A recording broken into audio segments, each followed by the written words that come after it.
এই তোমাকে ধরছে কেন? আমি সবজির ব্যবসা করতাম। কি সবজি? সবজির ব্যবসা তো ভালো ব্যবসা, তা তোমার ধরছে কেন? ও সবজি না, ওই সবজি। আচ্ছা, এই বয়সে সবজির ব্যবসা। তোমাকে দেখতে তো মাশাআল্লাহ ভালোই লাগে, তা পড়াশোনা করো মনে হয়, তোমারে ধরলো কেন? জি স্যার, আমি এসএসসি পাস করেছি, এখন পাইলটের চাকরি করি। তা পাইলটের চাকরি তো ভালো চাকরি, তা তোমারে ধরলো কেন? স্যার, ক্যাসিনোতে প্লেন উড়াই আমি। আচ্ছা, এই বয়সে প্লেন উড়ানো ধরিছো তুমি ক্যাসিনোতে? হ্যাঁ, এদিক তাকাও। তোমারে ধরলো কেন? স্যার, আমি ডাইলের ব্যবসা করি। ডাইলের বিজনেস তো ভালো ব্যবসা, তা তুমি কি ডাইলের ব্যবসা করো? স্যার, ফ্যান্সি ডাইল।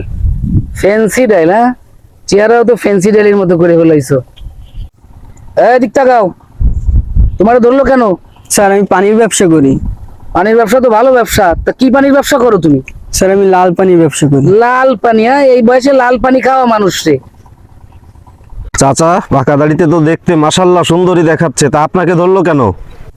দাদা, আমি একটা মেয়েকে আই লাভ ইউ বলেছিলাম, সেই জন্য ধরেছি। এই বুড়ো বয়সে নকরামি বাদ দেন, এক পাতা কবরে গেছে। এই ডিমান। চাচা, ডিম আনবেন না, আমার হার্টের সমস্যা, আমি ডিম নিতে পারি না চাচা, ডিম আনেন না চাচা।